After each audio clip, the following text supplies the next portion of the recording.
बहुत समय पहले एक ऐसी भूमि पर जहां ज्ञान और तपस्वियों का वास था, श्वेतकेतु नामक एक बालक था।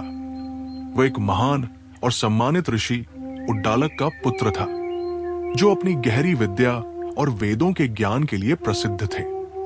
श्वेतकेतु एक जिज्ञासु, प्रश्न पूछने वाला और दुनिया के रहस्यों को समझने की चाहत रखने वाला बालक था।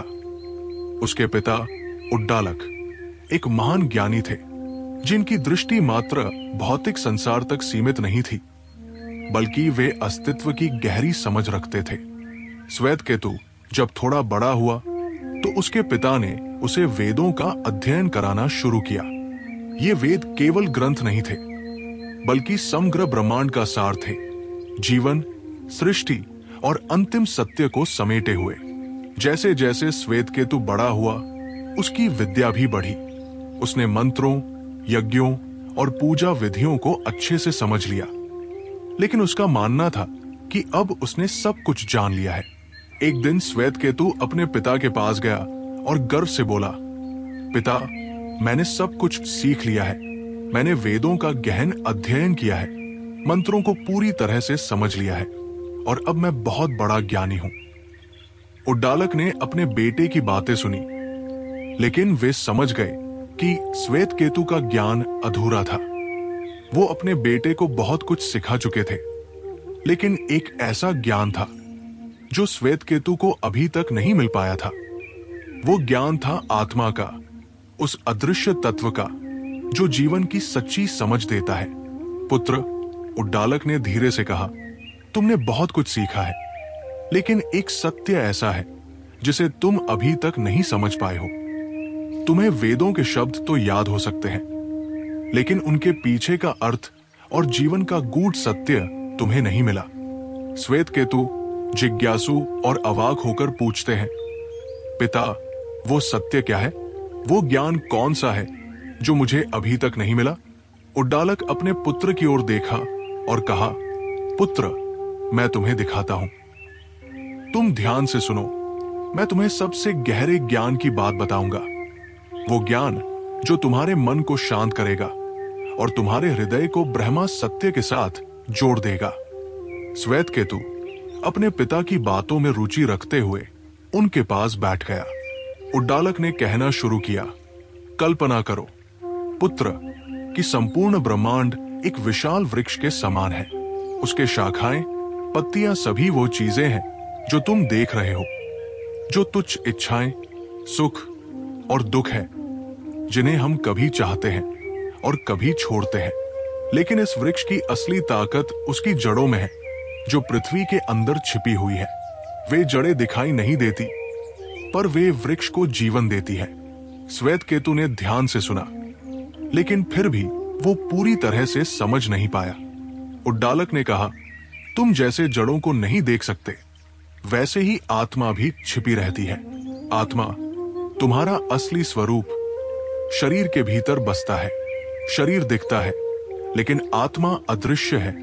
वो न जन्मती है और न मरती है।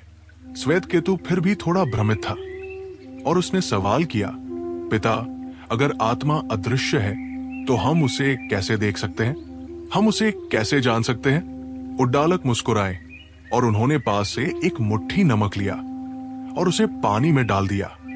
अब देखो इस पानी को, उन्होंने कहा, क्या तुम इसे देख पा रहे हो? श्वेतकेतु ने पानी को देखा और उत्तर दिया, पिता, इसमें तो केवल पानी ही दिख रहा है। उद्दालक ने कहा, अब नमक को घुलने दो और देखो, पानी में वो पूरी तरह से घुल गया है। श्वेतकेतु ने देखा और जब पानी में नमक घुल गया तो उद्दालक ने पूछा, अब क्या देख रहे हो? श्वेतकेतु ने पानी को फिर से देखा और कहा, पिता, मुझे तो सिर्फ पानी ही नजर आ रहा है। सच, उद्दालक ने कहा, तुम अब भी केवल पानी देख रहे हो, लेकिन पानी पीकर देखो। श्वेतकेतु ने पानी पिया और तुरंत उसे नमक का स्वाद महसूस हुआ। ये पानी नमकीन है, उसने कहा। उद्दालक ने मुस्कुराते हुए कहा, तुमने नमक को देख तो नहीं पाया, लेकिन उसकी महक और उसका स्वाद अभी भी पानी में समाहित है। ठीक वैसे ही आत्मा तुम्हारे शरीर में समाहित है। तुम उसे अपनी आंखों से नहीं देख सकते, लेकिन वह तुम्हारे भीतर मौजूद है।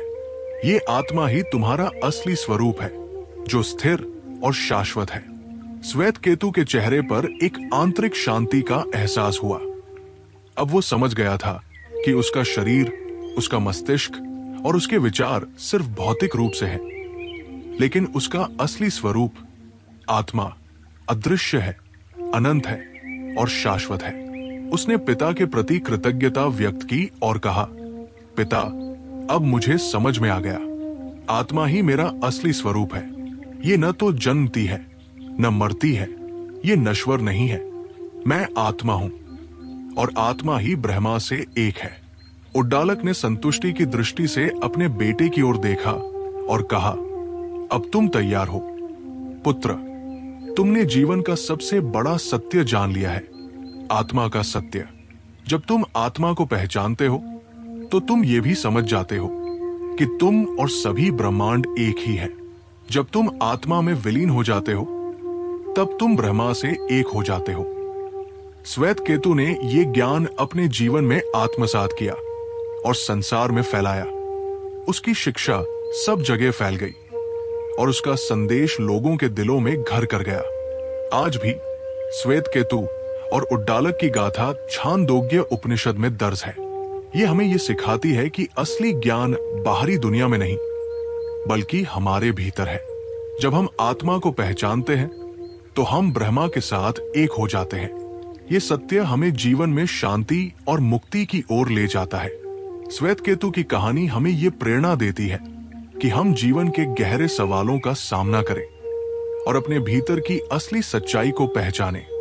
जब हम आत्मा की पहचान करेंगे तब हम शांति और मुक्तियों के रास्ते पर चलेंगे।